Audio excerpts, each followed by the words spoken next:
Thank you, Jose, for joining us. And what I'd love to do is talk to you guys a little bit about what we want to accomplish today. Our goal, EA and myself, is to empower people, to bring as many coaches as we can, and talk to you guys about the importance of coaching and what each coach can bring into your life, into your business. Because this is about business, but business has to be more than just business. It's also about your life, right? Because you have to work, but you have to live. So this is why Ian and I have teamed up, and we're definitely going to be bringing you some amazing guests. And we have two on our panel today. So what I'd love to do is introduce you to Deborah, right? Deborah is the founder of Stories That Sell Mastermind. And she helps provide creative, effective, client-centered content to grow their businesses, to grow your business. Her writing has been featured on radio and TV and has been published in The Week, The Tablet, and more. She loves, hiking in trails near DC and dreaming of kayaking, because we were talking earlier, that's her next goal that she wants to accomplish. And with that, I also would love to introduce you to EA. For me, EA and I connected during my podcast, and he's just an incredible person. EA has done it. He can really teach you how to do it. He can teach you how to do what he's done.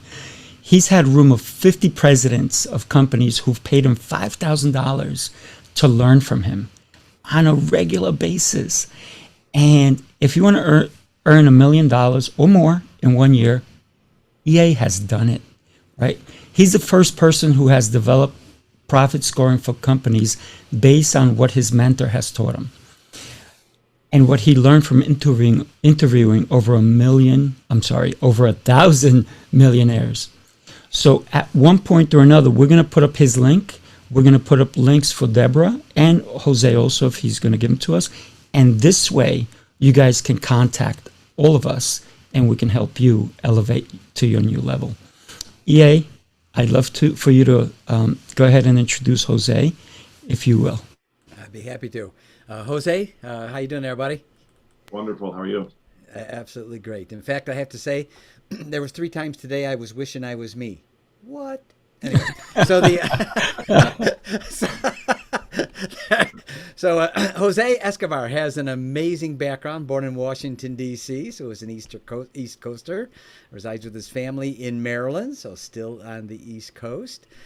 His wife, Katie, and their 4 children. So I know 4 children. I have 3, but I know 4 is no hobby. That's that's a little bit more than a hobby. So Jose's been a sales professional and coach, and held a number of different management coaching positions for over 22 years. And he's currently sales director for the educational funding company, EFC.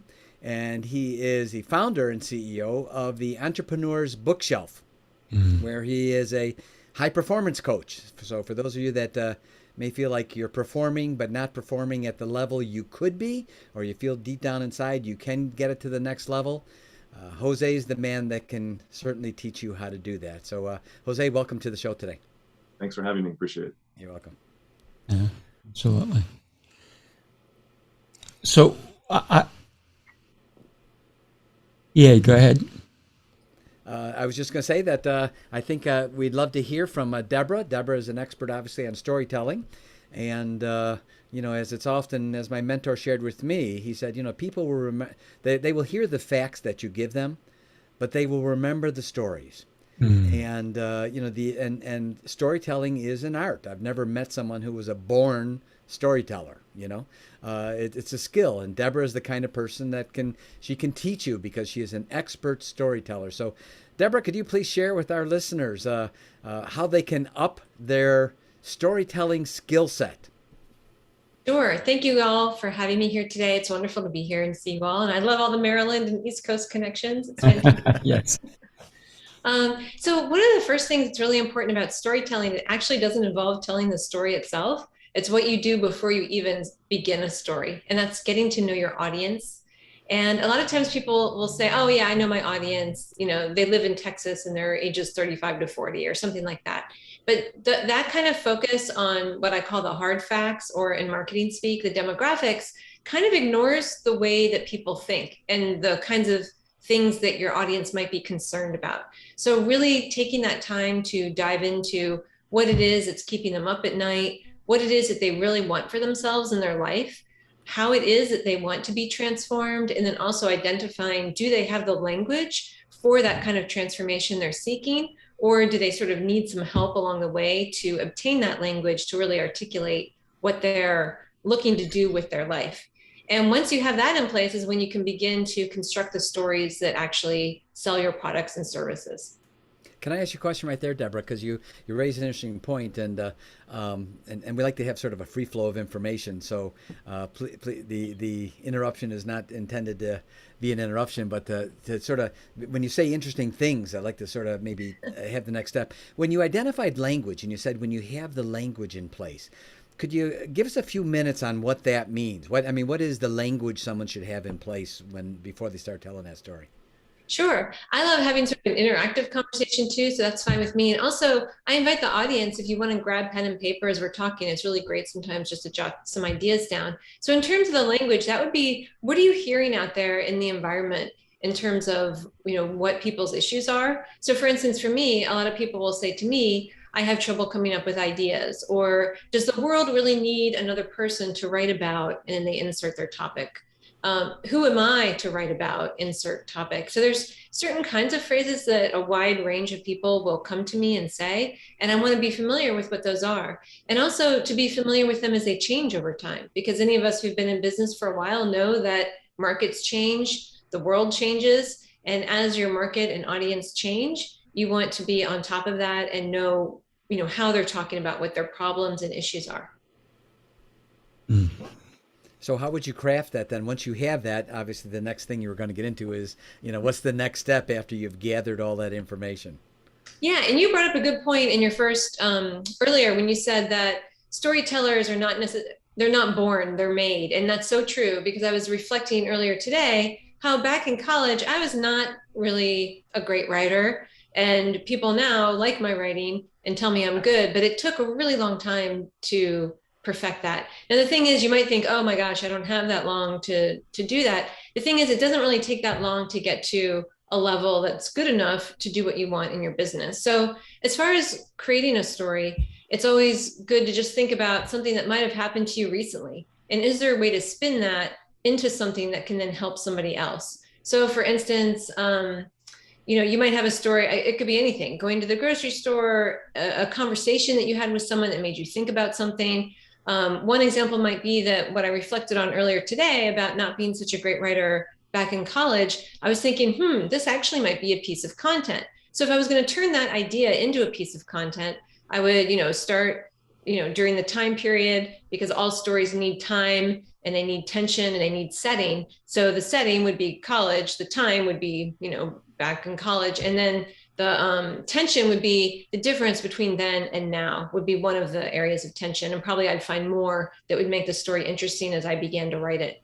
So it would start there. I would share, about how I felt back then and how I felt like my skills were. And then some of the things that I did to achieve those skills, to improve those skills over time. And then at the end, you can do all different kinds of things, which is invite someone to take a next step with you, which is also called a call to action in marketing speak. Or you don't always have to have a call to action. Sometimes you can just simply share a story without asking people to do anything, especially if it's on social media. So people don't always have to feel like they're going down a funnel with you or something, but they can just enjoy a story. So figuring out, how that works as part of your overall marketing plan is sort of like a future step after you get the storytelling down. Well, and you mentioned something very interesting there about, the having the awareness of events that are happening in our life that actually can be great stories. And we just sort of, walk down this path and not realizing we're living these great stories. And how would you recommend, Deborah, someone increase their awareness of the stories they may be experiencing in their life that could be shared with someone else in a speaking environment or coaching or training or something else? how would you suggest to someone or coach someone on tuning in to those events to realize they could be great stories? Yeah, I think it is. I love that you said tuning in. It's like a tuning fork or something, or getting our eyes to see something, to become a different kind of observer than we were before. So, for instance, here I am in Kentucky. I had an interesting experience at a coffee shop, and I could write about that and having red chili pepper sauce from New Mexico in my coffee. That's kind of a weird little detail. It might turn, yeah, with lavender, with lavender. Whoa, That's some hot coffee. Deborah, you're Wait, controversial. is that what Jose's drinking? Some hot coffee over there? Yeah, that's what. Yeah, that's, Right. So it's something that's a little bit weird, right? We don't always see that. So I don't know if it'll become a story or what will happen, but I had a very nice conversation with the person at the coffee shop, and it might become a story in the future. So what I can do is just jot down enough that I'm going to remember it. And then when I was in Lexington, Kentucky, I visited the Mary Todd Lincoln House, and I came across a bit of history that's a part of a story that I also might share at some point. Or for instance, I watched the Harry Potter movies multiple times because my child is quite the fan. And so we would watch them over and over again. So I came to know the stories pretty well. And, there was a piece of content I wrote about Harry Potter, and, Harry Potter, I can't remember what it was, Harry Potter and leadership, or like the ways he had to overcome challenges. And I turned that into a story. Now, you can just find them anywhere. Movies, documentaries, like there was one about Dolly Parton, and I thought, this would be an interesting story, something that she did in particular that was mentioned in her documentary. So really you can begin sort of just looking everywhere you go, whether it's a real life encounter, a book you read, a movie, and you can begin to develop these stories over time. I think it's interesting that you gave all those different examples, because I'm sure all of us here have heard people say, well, I wish I could come up with some stories to tell or something. And they don't even realize that, every book that they read, something can be extrapolated from that and used into a story form, or when they see things that, might be a current event topics that they think might be of interest to someone, or a movie or whatever. So it's interesting, Deborah, that you point out that, it's a tuning into all these things and realizing, and then asking yourself, how could I use that into a story format that might be able to help other people? Mm-hmm. That's also very interesting, because when you think about all the information that comes at us every single day, you can't walk out of your house without being bombarded with something. A bus passing by, there's advertisements on it. The people you see. Those are stories right there. I love the way you think, Deborah. Oh, thank you so much. So what would be the next step then when someone has, all right, so they're putting together their language, to use your vernacular, and they've got some of the information together. What can you sort of walk us through? What would be the steps of crafting a story that you would go through? Is there a format that you follow, like a step 1, 2, 3, just sort of as a general guideline for yourself, or could you walk everyone through that for a moment? Yeah, there's a general framework. And so before I share that, I just want to say, although there is a general framework, you sometimes can skip a step if it's not needed, or you might do the steps in a slightly different order. And as you become more proficient at it, you'll learn the steps. And it's kind of like you can improvise just like you would with a dance. So you learn a formal dance, but then after you know the steps, then you can add your own take onto it to make it more yours. So I'll share these steps, and of course you can change them as you wish. But the first one is the ideation, which we just talked about, like what are the ideas that I can come up with? And you want to have more ideas than you'll probably even need. So that's where it's good to just turn off that internal editor, or what I call mean brain voices, for a while, and just write down any idea. And don't worry at the start whether it's a good idea or not, or whether it's going to work. Not all your ideas are going to work. So just accept that, and then just, write them all down. And then, so once you have identifying your audience and getting really clear on their problems, that's the first step. Then the ideation is the second step. Then it's about drafting the story. And when I'm working with my students and clients, one of the things that I often suggest they do as a first effort for a story is to tell a client success story, because it's often easier for us to get the elements of a story into the framework of what we do, because we understand it. We understand how we help people usually. So I have them do a before, like what was it like before working with that client? What was it like for that client before you worked with them? Then what was the work like when you worked with them, and what were some of the things they discovered, learned, and so on. And what was the process like? That way you're telling your audience about your process. And then for the end, what was the transformation they experienced and what were the results? Were they happier, more confident, more secure? They got along better with their husband. They made more money. It's, they were fit finally. After many years of trying. So, just anything like that is a positive transformation that you help people do. And that really does a couple of things. One, it gives you practice telling a story within information that you're familiar with already, like within knowing how you help people already. You can create a story around that, and it's sort of a comfortable place to begin from. And then it also, when you share it, it begins to let other people know what you do. And sometimes what my students and clients find out is, wow, people really didn't understand. I thought they knew what I did, but it wasn't until I shared this story that they were like, oh, now I really get it. I knew you called yourself XYZ, but I didn't really understand the transformation that you help people get. Because usually all of us are not going around saying like, I transform people this way, I transform people that way. We're not usually doing that. But these stories allow us to do it without feeling like we're being too braggy, and because we're entertaining and educating people at the same time. That's a really good point, because we all four of us and our listeners that own businesses or entrepreneurs or freelancers, we all have one challenge we all are faced with constantly, and that is, as our level of expertise goes up, so does our inability to think like a customer. We just got too smart. We're too smart, and it's like trying to unsee something. Once you've seen it, you don't get to unsee it ever again. You've seen it, right? So we get so smart that we're not able to portray that and the art. And I can share with you and for your listeners and for our listeners, I can tell why Deborah tells hot stories. Her stories are so hot, she even keeps a fire extinguisher right behind her in her office. That's when you know you're a hot storyteller right there. There you go. Yep. You never know when one will catch on fire. One's going to jump out at you and start burning. Yeah, exactly. That's great. So tell us a little bit about story delivery, Deborah.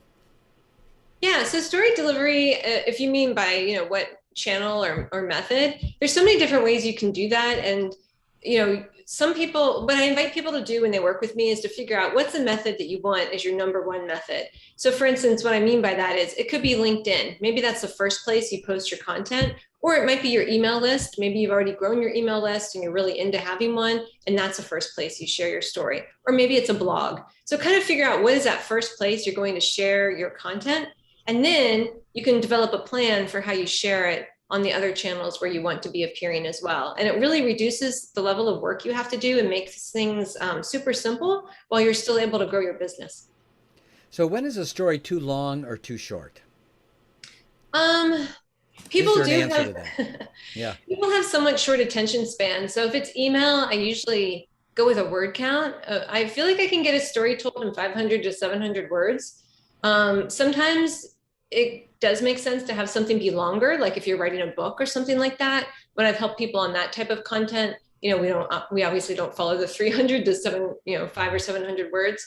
So I think it's always wise. I think your question raises the question of revision and how do we know it's done? And I think what's really wise to do is if you can get ahead of your schedule and you're not trying to do this the same day you're trying to share it, it allows you as the writer, as the creator, to go back and review what you read. And then when you come back with a new set of eyes or fresh eyes, you can see, oh, yeah, that's not as clear as I thought. Or, oh yeah, you know what, I should really expand on this. Or, you know what, these two sentences are not as great as I thought they were. They have to go out. They're not helping anything. So you'll be able to go through and read it to make those kinds of decisions. Sometimes in the moment of creation, that's not something we can do. So this is actually part of the framework as well, is to have that time when you revise. And then as an extra little tip, it can also be really useful to read your work out loud. A lot of people don't do that because we feel kind of funny. We're like, I'm in the room alone, I'm going to read this out loud. We're like, well, people think I'm crazy. But it really helps us to read it out loud because we will hear mistakes that sometimes our eyes will just slide over if we just read silently. And you can begin to hear like, oh yeah, that does sound kind of weird. Or I should really reverse this 2 words. Like that just happened to me the other day. I realized, oh, it'll sound better if I just reverse these 2 words. So then I sent it out. With that change made. So these are the kinds of things that as you read out loud, you'll begin to hear and be able to find and then change to make it better. The thing I'm always careful of is in the middle of me reading or saying something out loud, when I go, huh?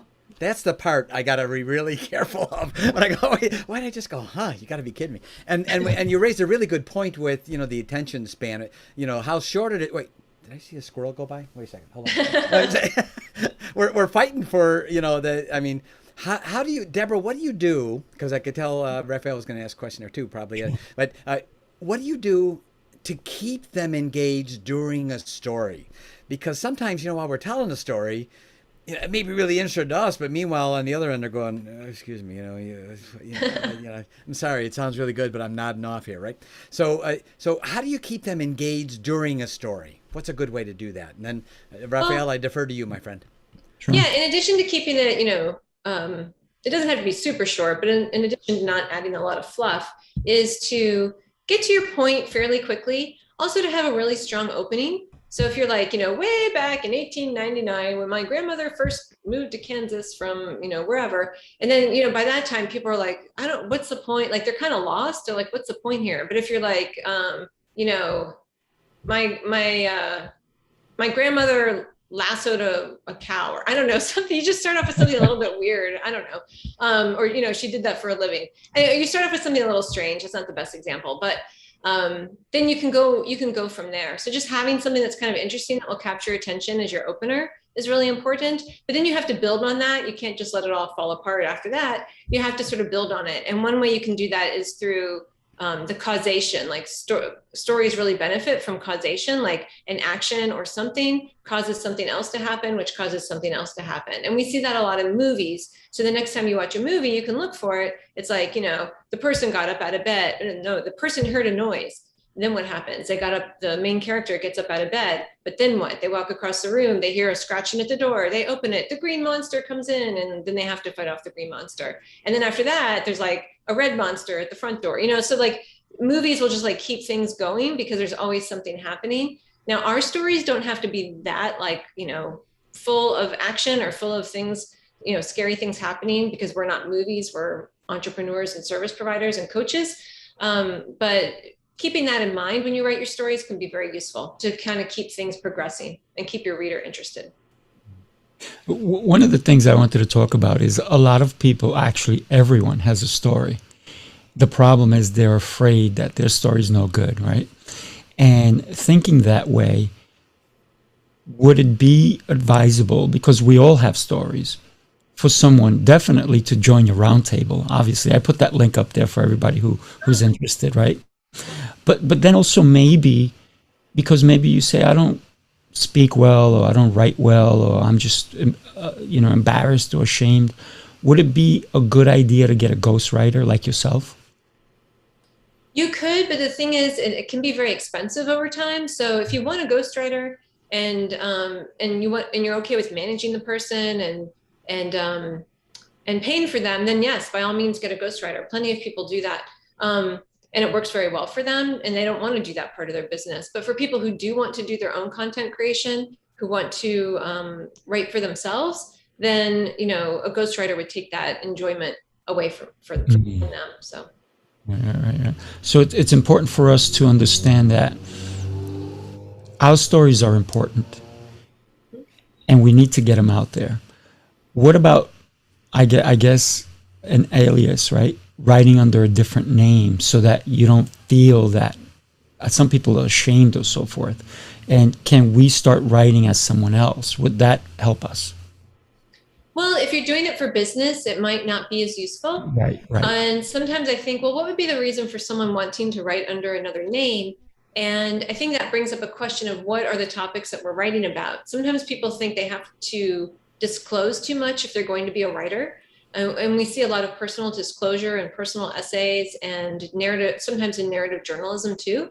So sometimes people think, oh, do I have to give away all my secrets or talk about that, my hard childhood or whatever it is, or, this really scary thing that happened to me health-wise. And we don't have to talk about those things. And it's actually better to wait until you feel emotionally ready if you're going to talk about those harder things in life or weave them into your business content. Sometimes they really relate into what you're doing and sometimes they don't. And so sometimes So it's worth just waiting until you feel ready to talk about those kinds of things. And then there's also another distinction point I wanted to make with different kinds of stories. Sometimes if people are still going through something or they haven't completely processed, grief, trauma, something else, it might not be the best time to tell the story in the midst of processing. So you have to kind of ask yourself, where am I in the processing stage of whatever happened to me? Is this the right time to tell this kind of story? Now, if you're telling the kinds of stories I gave examples of before, Dolly Parton, somebody in a coffee shop, those are the kinds of stories like anyone can tell at pretty much any time. For those more personal ones that you might not be sure about, it's always just better to wait until you're absolutely sure. Nice. So I'm wondering, Jose must have 1,000 questions for you, because if you look at his background, those are all his books he reads regularly, right? And this week, and he also interviews authors. So, Jose, what would you like to learn from Deborah today? I would like to learn, first of all, I find what you're saying very fascinating, because I think we definitely all have a story to tell, and stories are all around us. And you said a number of things. I took some copious notes myself here listening to you, so thank you for that. But my question to you is, what are your thoughts on taking this a step further? This book by Donald Miller, Building Your Story Brand, in terms of marketing, because I know there's a lot in terms of like the website, when people first land on your website. Outside of telling a story with words, what are some really strong strategies? I don't know, a couple of bullet points you would say in terms of how I can turn my story, my personal story, into a brand itself. Mm-hmm. Yeah, I think that I think his work is so much fun, and I know it's really inspiring to people, and it's been inspiring to me too. So just seeing that book, I'm like, oh, I love that book. It's just, he makes it, I don't know what he does or what his magic is, but he certainly makes it fun to think about. I think in terms of turning a story into having it relate to your brand, I was just talking with a brand expert about this, and I'm not a brand expert, but I'm a storytelling expert. But so he was talking about the distinction between personal story and brand story. So personal story could be something more like our origin story, or how we came to do the work we do today, or what led us in this direction. And then brand story could be more about how the business came to be, or more of like what it is that we want to share as a business, or what we want to do as a business. And if your business is more of a solopreneurship, then sometimes these two can become fused together. I'm not sure that's officially what brand experts would say, but that's just how I view it. But if your business is a little bit bigger, or if it's an agency or something, sometimes those stories are separate. Like you'll have the founder's story, then you'll have sort of like the business story. And I was working with one executive coach team, and they said, we're trying to figure out our voices. We have figured out our voices individually, and now we're trying to create one company voice with our two voices. So then, I help them figure out how to do that. So that's just something to think about, whoever's listening, where you are in your business and what kind of story would make the most sense for you.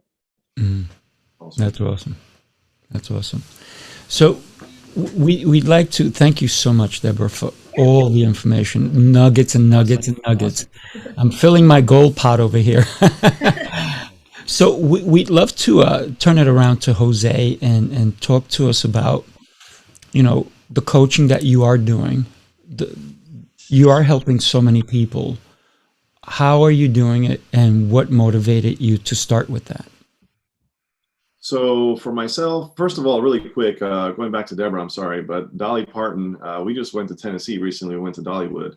And my daughters are like infatuated with Dolly Parton. We have Dolly Parton golden books everywhere now, and you name it. Like the house is full of Dolly Parton stuff. My wife loves her now. She's intrigued by her story too.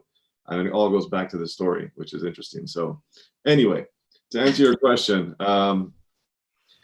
so in 2019, I was just average across the board. I was doing things. I was an average husband, average father, average in my spiritual life, average employee. Didn't quite have a business yet at the time, but I was doing coaching and various things, and like business development coaching. And I said, enough is enough. I said, something has to go to the next level. I have to be great at something or some things. And I also understood that life is not one or two domains, but it's 10 domains. Things like vocation, avocation, spiritual life, health, emotional, intellectual, you name it. There's 10 different areas of my life, and I wanted to be excelling and firing on all cylinders. Not like an orthopedic surgeon example who is phenomenal in the day job and is well respected, and people want to do surgery with this particular surgeon. And the identity is tied to that job, and it's like amazing. And he or she is also really good financially, doing well off with investments, and also goes to the gym every morning and healthy. But the marriage is falling apart, and not a good parent, and not intellectually sound at all, not doing anything to stimulate the mind outside of the job, and no spiritual life. And the list goes on and on and on. So I wanted to essentially 10x my life and go to that next level across the board. And I said, where can I start? How do I do it? And after a lot of reflection and examination of conscience and cutting myself open and looking inside, and I wasn't necessarily happy with certain things, I said something needs to happen. And I looked at the commonalities, and I've always been a lifelong learner. I mean, I've been in boot camps, masterminds, seminars, webinars, conventions, books, podcasts, mentorship, you name it, right? For over a decade, at least 15 years. And, but knowledge, information without implementation is nonsense. It's nothing. You know, knowledge for the sake of just knowledge is nice, but at the end of the day, it's about moving the needle. It's about taking your life professionally and personally to the next level. So I said in 2019, I'm going to do something. I looked at all the titans of industry, these high performers, and I said, what are the Elon Musks doing? The Steve Jobs, the Bill Gates, the Jeff Bezos, like him or hate him. That's irrelevant, right? But these individuals, what is it that they're doing? And that's common among these people, and it's a morning routine. So I said, I'm going to implement a morning routine, and I'm going to go all in 2019. And I said, I also understood that most people talk about the morning routine, but nobody talks about the evening routine. Yeah. So I said, I need to add the bookends of the day, which is what I like to call it, the bookends of the day, how you start the day and how you end the day. They both speak to each other, and that's how you get maximum productivity. So I implemented that in 2019, and Rafael, it absolutely, unequivocally changed my life. So how did you implement it? Because that's an interesting thing, and and certainly for sure, 99% of everyone that has something, they drop the ball on execution and implementation. Yes. So tell us your secret on, not only crafting your routine, and in the morning and the evening, but then also how you implemented those that you crafted. Sure. So I started off, I used to wake up average time of like 8 o'clock, 8:30-ish. And I had to eventually get to the 5 a.m. club. I like to call it yes. Right? The Robin Sharma of the world, right? Like this book right here. If anybody has never read this book, it'll change your life. The 5 a.m. Club by Robin Sharma. Phenomenal book. And also Hal Elrod talks about a lot of this stuff in The Morning Miracle, right? So I said, I need to wake up early. That's where it starts. That's where the rubber meets the road. That's where the traction begins. I said, I need to set a time, and I need to just wake up on time. And I didn't want to go from, 0 to hero and just go from 8 to 5 because it's not sustainable. I might be great for 4 days and end up back to square one, and then I'll get down on myself, and all of these ants in my mind, the automatic negative thoughts will start to kick in, and I'll just go right back to where I was before. So I needed to have small, simple steps, like Jim Quick talks about in his book, Limitless, small, simple steps. And I said, let me just reverse the time or wake up earlier by 15 minutes. And I'll do that for 2 weeks. And then 2 weeks later, I'll do it again. And I'll just keep moving the needle little by little so that I start to wake up earlier to the point where I'm waking up before the sun comes up. There's so much research that talks about the hour before the sun comes up. I think Brahma Muhurta is something that Robin Sharma talks about. It's this like the crafting hour, the creation hour. It's a time where the stars align, if you will, and it kind of helps you really maximize your brain and your energies and just everything. So I started doing that, and it started with just setting a time. And then from there, it was like, what am I going to do when I wake up? You got to have a plan. So yes. I developed this here. As you can see, this is my morning and evening routine. It's a document that all of my members in my program, they get a blank one. And as they digest the modules over time, because there's 8 weeks and there's like 36 plus modules, they will learn everything about the morning and evening routine. Things like spiritual, like reading the Bible, meditation, breath work, working out, eating right, affirmations, visualization, reading, and just effective reading, not just reading a book, but marginalia and all the different ways on how to create your index, commonplacing, which is a huge thing that nobody does. The list goes on and on and on. So I eventually understood, what is commonplacing? Why is it important? How do I do it? Right. So I started doing little by little, adding things in my morning. I started with like 3 or 4 things. Now I do 10 things in the morning. I do 10 things at night. And that's kind of how I got started, little by little.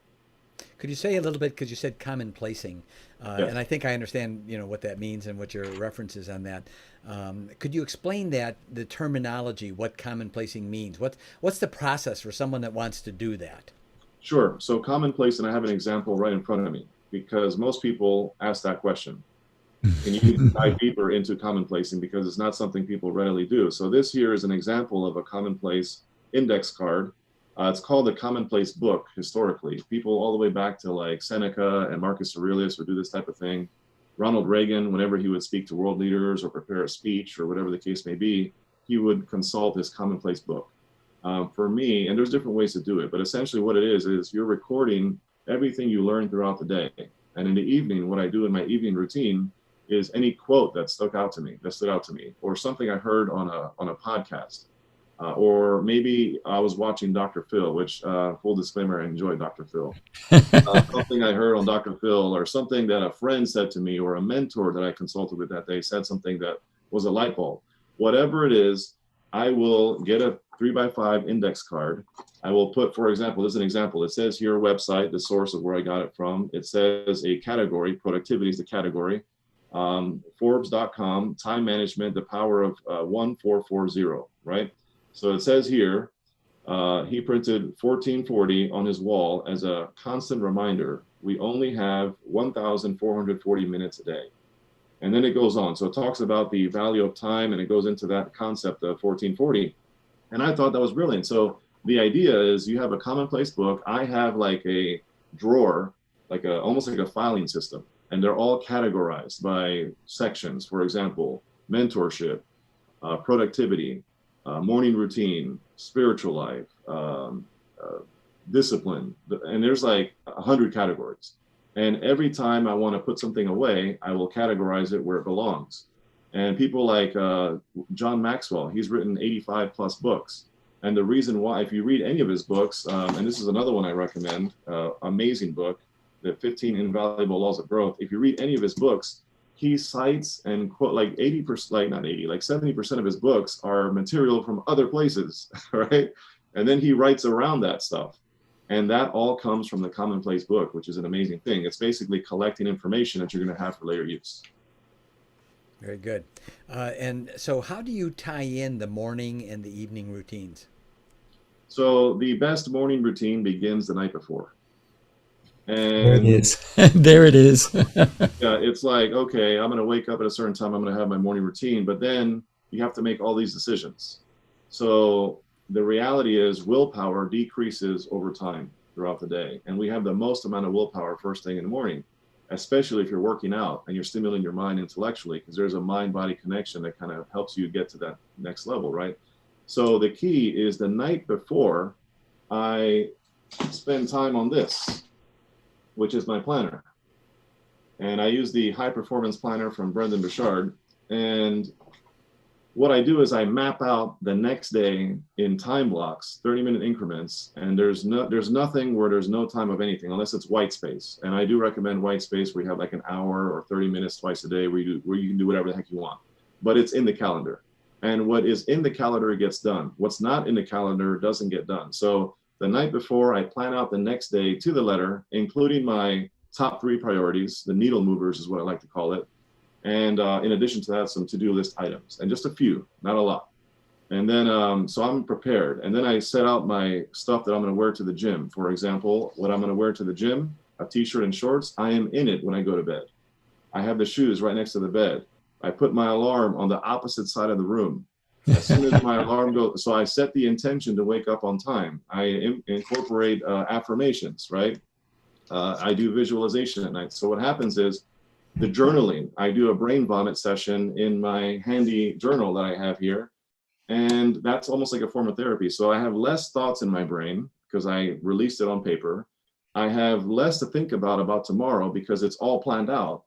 And I have less decision making to do in the morning. I don't have to decide, oh, what am I going to wear? Where's this? Where's that? It's all set up, right? And then when I go to bed, I tell myself, I cannot wait to wake up at 4 a.m. I am excited for tomorrow. Tomorrow's going to be an amazing day. So I start affirming the next day, the night before. So then I go to bed, the subconscious mind never sleeps, and it's entertaining these ideas that I just programmed it to believe.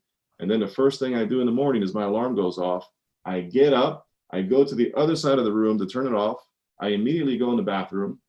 I throw cold water on my face. I brush my teeth, and I put my shoes on and I go downstairs. Never go back to your bed. Never take more than 5 seconds to negotiate in your mind. Am I going to wake up? Maybe I should have 5 more minutes. You have 5 seconds to execute on your plan. Otherwise, you're going to convince yourself not to do it. And I can keep going, but I think it's just tough. So question on that, what do you recommend then for the person who wears their gym clothes to bed after they've worked out? No, I'm just kidding. Put them in the laundry first. There's a certain air about you. I don't know what to say. Anyway, there's a but and I think you raise a really, really good point in the importance of self-talk. Most people don't realize, these conversations, and it's been estimated we have as many as 12,250,000 conversations with ourselves in our own head every single year. Now, when you think about 12,250,000 conversations, up to 35 a minute, conversations we have in our own head with ourselves, that impact of that self-talk. And I like the point that you made where, don't drag your feet and, have more than a 5-second conversation on what you're going to be doing. Just get going on it. Tell us about the role that you feel discipline plays in all of this, Jose. Well, Jocko Willink says it best, discipline equals freedom, because you have less decisions to make because you know what you need to do. And the more we are shackled to these poor habits and indecision because we have too many options, the less likely you are to be disciplined. So the key to discipline is just doing something, committing to it. There's a difference between making a decision today to do something and I can decide tomorrow I change my mind. Commitment is all in, like the pig and ham versus a chicken and an egg, right? There's a commitment, and then there's I'm planning to do it. My intention is to do this. Intentions don't really matter. You can have all the good intentions in the world, but discipline is what is required, right? Of course, discipline, commitment, follow through, focus, you name it. So I understood that commitment to continuity establishes emotional stability. So I'll say that again, commitment to continuity establishes emotional stability. So I've always been from the school of thought that EQ is way more valuable than IQ, although IQ matters, but EQ, the emotional quotient, how we handle life and its problems and its distractions and laziness and lack of discipline, all these things, right? We have to have rhino skin. We got to be able to handle the junk that happens every single day. That's life. Welcome to being a human, right? So the idea is, how do we overcome this lack of discipline? You simply commit to excellence. How you do anything is how you do everything. So everything you do is discipline is required. So what you do is you say, I'm going to wake up at 5 a.m. You wake up at 5 a.m. The next domino is, I'm going to make my bed. And this guy talks about it all the time. Make Your Bed, Admiral William H. McRaven, phenomenal book. Yeah. He talks about making your bed, and that's like, again, you get the first win of the day. So you cannot start your day with an L by hitting the snooze button. You can't take the second L, which is making your bed, and then going to the gym and doing the certain things you got to do. So discipline compounds over time. You just got to make enough right decisions consistently, and over time, you will create a certain pattern of discipline. And we're never going to behave out of alignment with how we see ourselves, right? So we have to manipulate our mind with the appropriate affirmations and behave in a certain way. And over time, it'll just improve and improve and improve. Let me ask you, Jose, you decided to do this for yourself because you needed to see a change. Right. But then you said, I want to help other people. And so you're teaching these routines that you are doing, the implementation, the follow through, the journaling, all these things, which, I do all the time as well. For me, journaling is everything because it lets, like you said, it lets me put my thoughts down because sometimes they're fleeting thoughts, right? And if I don't put them down, they're going to be gone. So you decided to do this for other people. And you have a program going on right now. You said it's 8 weeks, 36 modules. What happens if I go through your program? Am I done? That I don't see you anymore? Or do you have another program coming out? So as of right now, it's like I said, it's 8 weeks and there's 36 modules. They're kind of dripped every week in certain ones because you know what happens in any white belt in martial arts. They show up on the mats, they get excited, and they want the blue belt curriculum. But they're still a white belt. So it's like that, it's supposed to be digested little by little over time. So you inject some knowledge, it comes with action items. So then it's like, here's some homework. Now you got to apply what you're learning.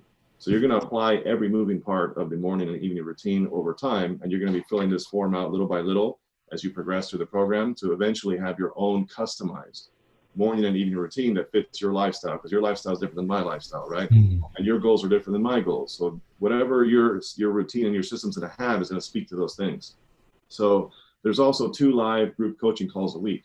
So everybody's there and it's a Q&A session and it's a great time to share your wins and your challenges and what have you. And of course, we have a battle plan call to kind of set the agenda for the next 8 weeks. And once you have the system in place, what are the 3 main goals you want to hit? There's an end of the program call. There's all kinds of things involved, like moving parts, right? But Nice. after the 8 weeks, you're going to have lifetime access to our mastermind group. So there is a mastermind group. It's a private Facebook group for paid members only. That's continuing to grow.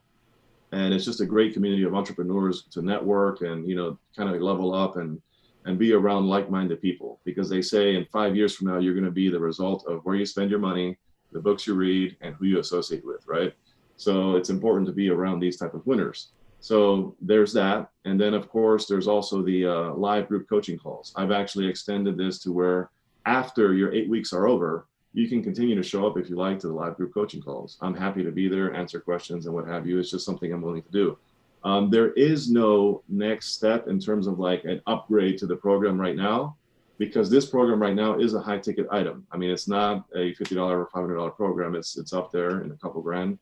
And but again, it's 8 weeks and it's a needle mover. Like everybody that's just graduated from the first batch, because I've done it in batches of people that come in, are seeing all kinds of tremendous results by simply doing this morning routine and evening routine in 8 weeks. Things like starting a business, got a raise at their job, lost a lot of weight, improved in their family life. I mean, you name it. So that's kind of where we're at. Right. So how can our viewers reach you? And I know you have something that you were going to give them. If you want to just put it in the chat, and then that way we can share that with them as well, if you don't mind. Absolutely. I appreciate that. Thank you. Yeah, any questions for Jose? I know, and even Deborah, because, look at the impressive library behind him, right? Deborah's like, I've read that book. Maybe I got to read that. Maybe I got to borrow that one from Jose. So let's go ahead, guys. Let's pour some into Jose. Well, and I think if anyone has any questions, they should certainly do that. There's a couple things I want to touch on real quick, and I've got a couple of slides I want to share with our listeners. And then if we can, let's circle back to Deborah and Jose for any final thoughts they may have. They may want to share with our listeners as well, not only being able to contact them, but sort of final thoughts, if you will. One of the things I want to share with the listeners is something that we actually simply have never shown before. So bear with me as I put this up. And hopefully this works out okay. We're going to find out in a moment here. I think so far so good. So far so good. So far so good still. I think we all jumped to the top of the screen there. And there we go. This is something called the 12-minute profit scoring. One of the things from being blessed to interview literally over 1,000 millionaires over a 2-year time period, and my mentor and what he taught me one of the things I found over the years that most businesses, and when I say businesses, even an employee doesn't realize they have their own business. And most employees don't think of it that way, but they really do. They have services that they're offering for a fee. And many times it's an hourly fee, but still they have their own business. They have services that they're providing. And one of the things I was in a constant quest with interviewing all these millionaires was, what's the commonality? What's the constant theme? Why did all of these thousand become millionaires? And still so many people strive for that. And most people don't even earn $1 million even today in their whole lifetime. If you add all their incomes together, it's not $1 million. So what's the common goal? What's the commonalities, if you will? And then how do we get that across to get people to be able to visually see the parts that they're missing or have not been taught? So we call that the 12-minute profit scoring. Literally, it takes 12 minutes. And here we go. The first one is the problem. You know you're bleeding profits. When you're a business person and you have the instance where you look in your bank account and you know that your available balance should be larger than it is, but why isn't it? What's the specific things? Many times people don't know what they should be looking for, what they should be seeking. Why are they bleeding profits? They just know at the end of the month they look and all the money's gone and they should be having more money because of how hard they're working. So we have a solution. It's called a 12-minute profit scoring call. It doesn't cost you anything. In 12 minutes, we will have a Zoom call together. It will only last 12 minutes. It starts at 12 minutes. At the end of 12 minutes, I'm stopping the call. It ends. And during that 12 minutes, I will rapid fire 12 questions. And based on those 12 answers, I will be able to give an actual score on the profits. And the areas where someone's missing the boat and profit is literally slipping through their fingers in ways they don't even realize, not because they're doing it on purpose, they were just never taught to look there. They didn't know that that was a place I should be looking for profits. So this is only 12 minutes. That's it. It's not going to be any longer than that. And at the end of 12 minutes, perhaps for the first time in your business life, you'll have full clarity on where and why you're bleeding profits every day. And in my opinion, bleeding profits means also not collecting profits that are actually genuinely there. Here's the best example I could give you. Picture a farmer walking through thousands of acres of a cornfield, but every few corn stalks stops and just plucks one kernel off. And then goes another 20 or 30 feet and then plucks another kernel off of another stalk, right? And yet all the other corn's right there. They just don't know how to harvest everything that's on the ear and everything that's on every stalk because it's already there. They just don't know how. So I find that many business owners, deep down, when they put their head on their pillow at night, they feel that they're bleeding because they can look in their bank account and they see that it's not really what it should be. But they don't know exactly where to look. They know it's evident in the lack of money in the bank account. They know there's got to be profits they're not making somewhere, and they know they're working like crazy. So what happens after the 12-minute phone call? You'll have your profit score, and I'll guarantee you, I don't know of any other businesses that are giving out or even making available something that's called a profit score. What's your profitability score? Are you harvesting where you really could be, where your customers even want you to? And you will know exactly why you are working so hard and why at the same time your large available funds in your bank balance is just as keeps seeming just beyond the reach of where it should be. So you can stop your profit bleeding right now if you get a profit score. The reason with the profit score is it's eye-opening. It literally are 12 questions that I have learned from 1,000 millionaires. These are the questions you should have answers to if you want that bank account to get where it really should be, and by delivering great and valuable service. So I'm going to put a link for the 12 minutes, and I want to let you know that at 5 o'clock today, that link is being turned off. So if you want to have a 12-minute call, and literally when I say it's 12 minutes, it's going to be 12 minutes. That's it. And it's going to be rapid fire. They're very intense questions, and you're going to get a score at the end that will shock you. I had this with someone yesterday. Here's someone who had been in business for literally a few decades. Out of a score of 100, their score was 5. how much profit for decades slipped through their fingers because they just didn't know where to look and they didn't know what to do. No one ever taught them. They weren't doing it on purpose. They were working hard, but the profit just wasn't there and still isn't there. So it becomes very eye-opening. So I'm going to put a link in the in our YouTube thing here, and I want to let you know, those that weren't here live, unfortunately, you're going to try the link when you hear this recording, and the link's not going to work. At 5 o'clock today, I'm turning it off. So any of you that are participating today in the live session, go to the link, book your 12 minutes. There'll be a Calendly link. There's no cost to it whatsoever, and that's why I only keep it to 12 minutes. But I guarantee you it'll be 12 eye-popping, intense minutes with 12 rapid-fire questions that you're going to go, whoa, I never got asked that before. And it's really going to make you look at your business in a way you never looked at it before. So I'm excited about being able to share that with everyone. And Rafael, could you tell our listeners a little bit about what you do with some of your mindset coaching? Because I got to tell you, if anyone ever watched your workouts in the morning, and they know you got some discipline. And even this morning with all those tires, I could tell by looking at you that even after all those tire flipping, you still weren't tired. Okay. So. Well, before I talk about me, let's talk about you. My God, you're such a giver. You're such a giver. 12 minutes to help someone assess their business.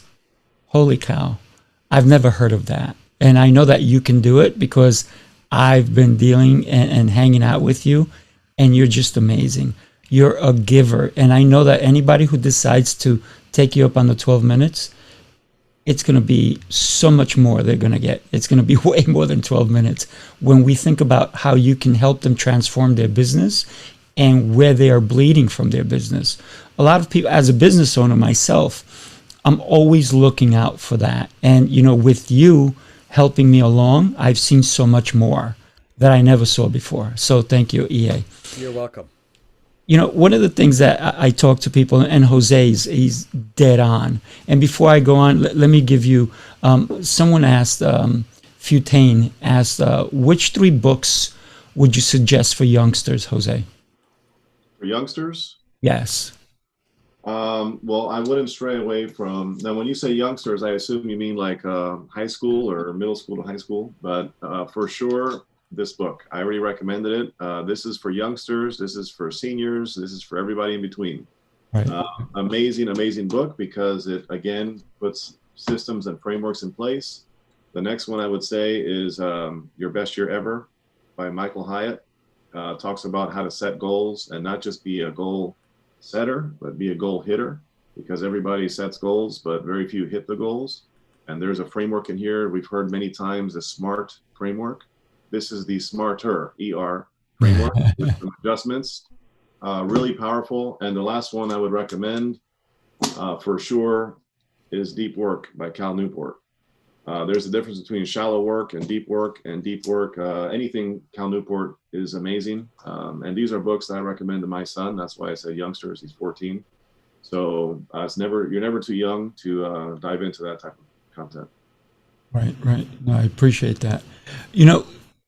EA put his link up. Guys, go ahead and book that 12 minutes. Listen, it's less than 15, right? And so many times we waste time doing nothing. You go look at your social media, you waste more than 12 minutes and you get nothing from it. Take your time, book with EA. 12 minutes, you're going to get a bundle and some gold nuggets as well. So let me tell you about what I consider, something that definitely has changed my life, just like for Jose. When we think about mindset, it's what do we want to be? At the end of our life, what's our story? And Deborah talks about stories, right? What is our story? If we don't set our mind now to write our story for our future, we have nothing. So your mindset is that. It's what you do every morning. And Jose, I'm with you 1,000% because I have a morning routine and an evening routine. And you and I have spoken about this a couple of times. And you need these things. This is why if you think you want to write your story, which I think everybody should, you have to join Deborah. She's got a free thing. You guys can join. I put the link up for you. if you want to get into a morning and evening routine that's going to change your life, you have to go with Jose.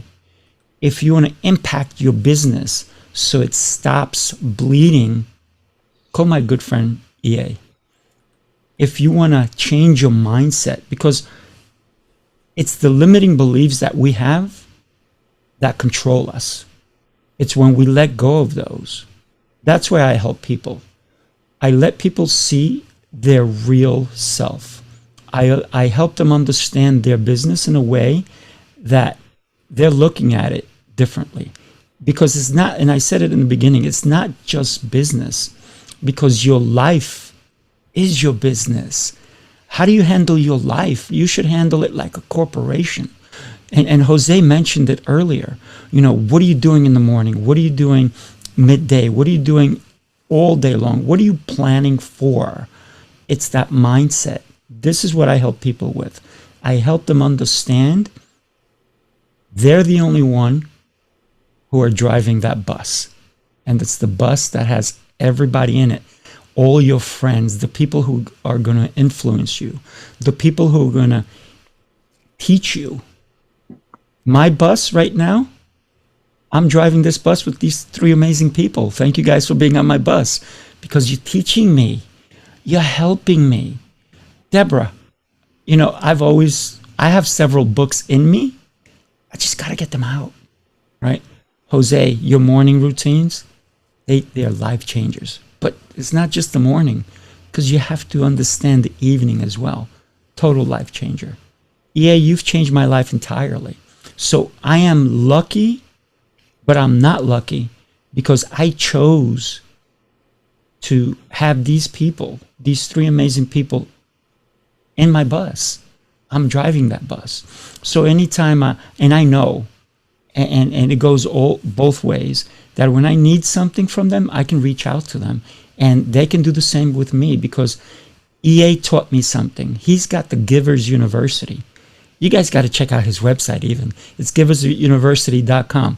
When we talk about giving, he's there. He gives freely.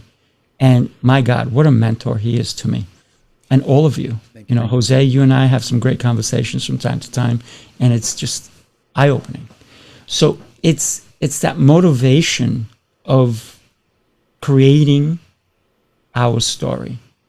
That's the mindset. That's what I help people understand. Because it's not who you know. It's what you do with the people you know. Because you can know a lot of people. And that's cool, but that's not enough. We have to understand that I don't want to take from you unless I've given you first and you give me, because I'm not taking anymore. I'm not a taker, I'm a giver. The more I give, the more I receive. So I'm a receiver, not a giver. I'm sorry, not a taker. So I don't take from people.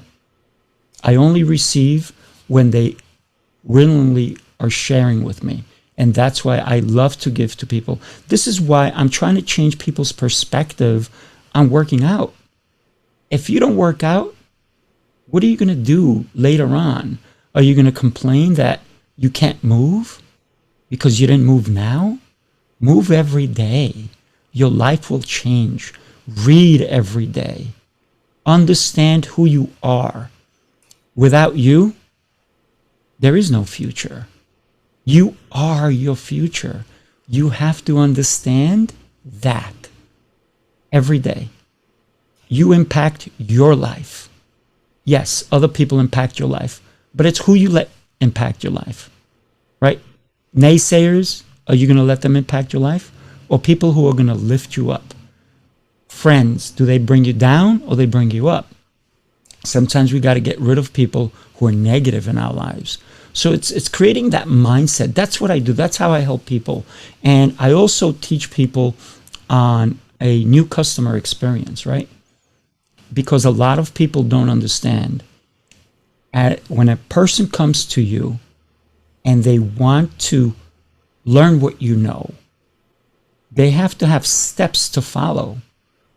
I can't just tell somebody, hey, you want to be a black belt? Great. Just get in line or get in class. and that's it. Just follow those guys. I do something more.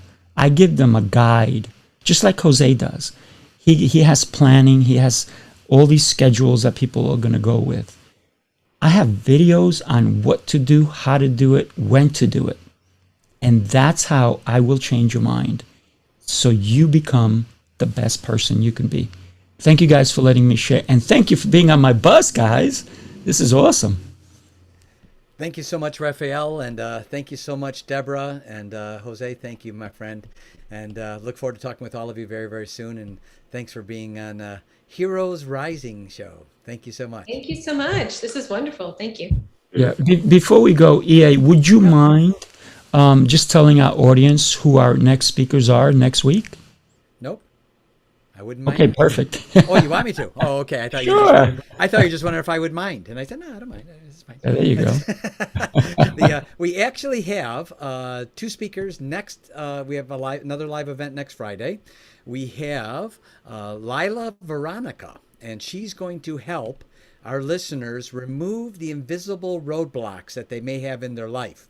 So if you feel like you have some invisible roadblocks, you're not quite able to put your finger on it, but you know something somewhere must be blocking you, Lila's going to help you determine and learn how to discover what that actually is. We also have Leah Fortney, and she's going to be the second speaker next week, and she's going to talk about how to increase your audience attraction. In other words, we all have audiences, and she's going to teach our listeners how they can increase their audience levels to new and greater heights. And if you've had pain in your life, how to transfer that pain into reality and into dreams. So we have some very exciting speakers next Friday at 12 o'clock Eastern. We like to do these with we call them lunch and learns. Feed our mind and feed our body healthy information and healthy food at the exact same time over our 1 hour lunchtime. So it's a great opportunity. And Rafael, thank you so much. If you're interested in mindset, learning greater mindset, Rafael's your man. You want to learn about the story, and one of the most important stories is the story we tell ourselves, and that's listen to Deborah and learn what she can teach you. And certainly with Jose, the discipline and the routines and how those two bookends. I'll remember, Jose, you always saying those two bookends, just the way you did it with your fingers. That, for some reason, the way you did it got imprinted in my mind forever. So I've got it. So thank you so much, everyone, for being on a great show today. And you know what? As we say at Givers University, don't just have a good day. Have your best day ever. Absolutely. Have your best day ever. Excellent, everybody. Thank you so much. Now. Enjoy. Great weekend. Thank you. Bye-bye. Take care. Take it easy, everybody.